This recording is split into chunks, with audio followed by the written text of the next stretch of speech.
Now, you may have seen a video by Dr Zakir Naik where he discusses mathematical errors in the Bible, though to be honest the examples given are more about textual differences than actual mathematical errors.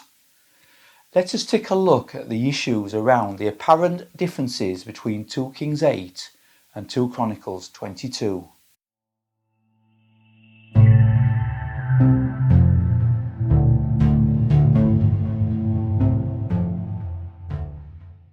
Let's start by watching a clip of Dr Naik.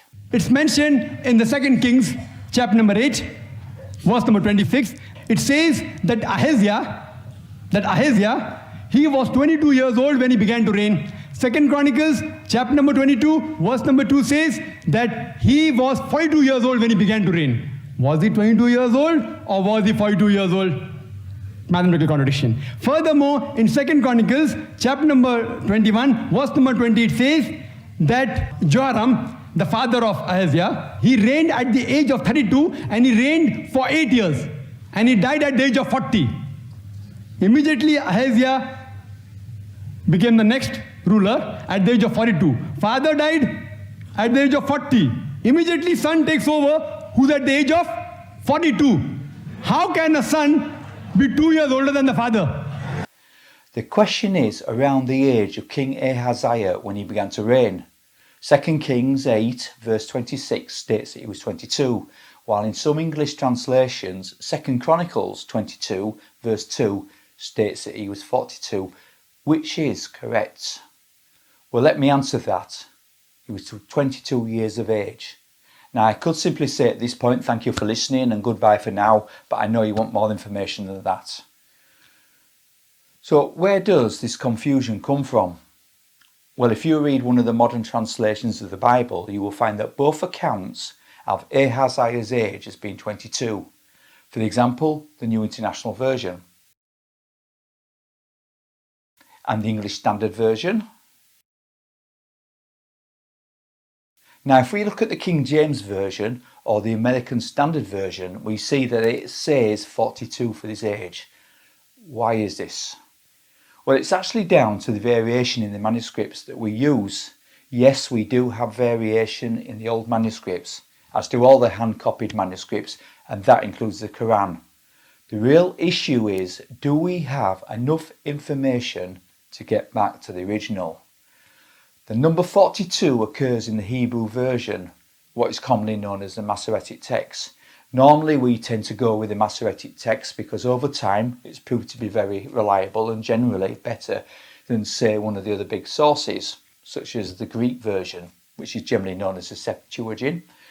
I'm not saying that the Greek version is unreliable. In fact, quite the contrary. It's proved to be very reliable. It's just the Masoretic text tends to edge it in most cases. So what is the difference this time?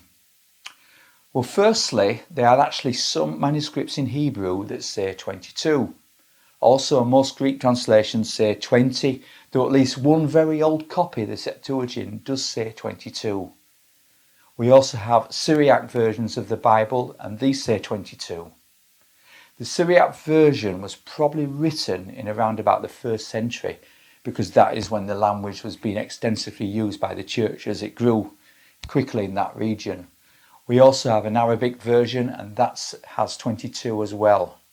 The Arabic version was translated by a Jewish scholar called Saadia Gaon in around about the 11th century.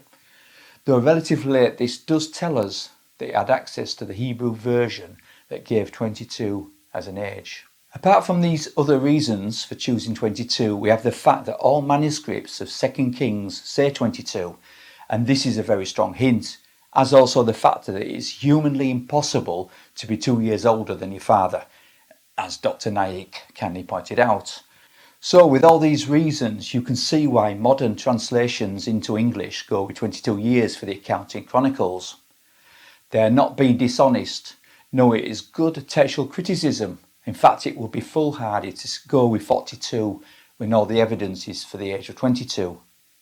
So why do older translations, such as the King James Version, use 42? Quite simple, really. The King James Version was based on the Greek text known as the Textus Receptus. which in itself used only 3 Greek manuscripts, which is shocking compared to what we have today. Textus Receptus was put together by Erasmus in the 16th century, but since then we have found a wealth of well over 5,000 manuscripts in Greek, as well as a lot of other manuscripts. These have helped us to get back to the original in a lot of different places in the text. There's something else that comes out of this. The Masoretic text was copied by the Masoretes. They knew their scripture to a very high degree. Does not Dr Naik not see that they would have noted the differences, the discrepancies between the two, or does he think he's the only person ever to have noticed? And yet they resisted the urge to change the reading in 2 Chronicles to match that of 2 Kings. Does this not speak volumes for the integrity of the Masoretes? Dr Naik is one of those who would have you believe that the Bible has been corrupted by the Jews and the Christians. And he says this despite the fact that the Quran tells Muslims to trust the Torah, the Zabur and the Injil. Obviously, the Masoretes were loath to change the text that they had. Changing it when translating into another language is a different matter because we still preserve the original text.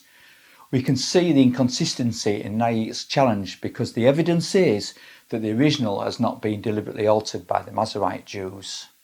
So, as always, thanks for listening. Please feel free to like, subscribe and comment, and may God bless you in your search for the truth.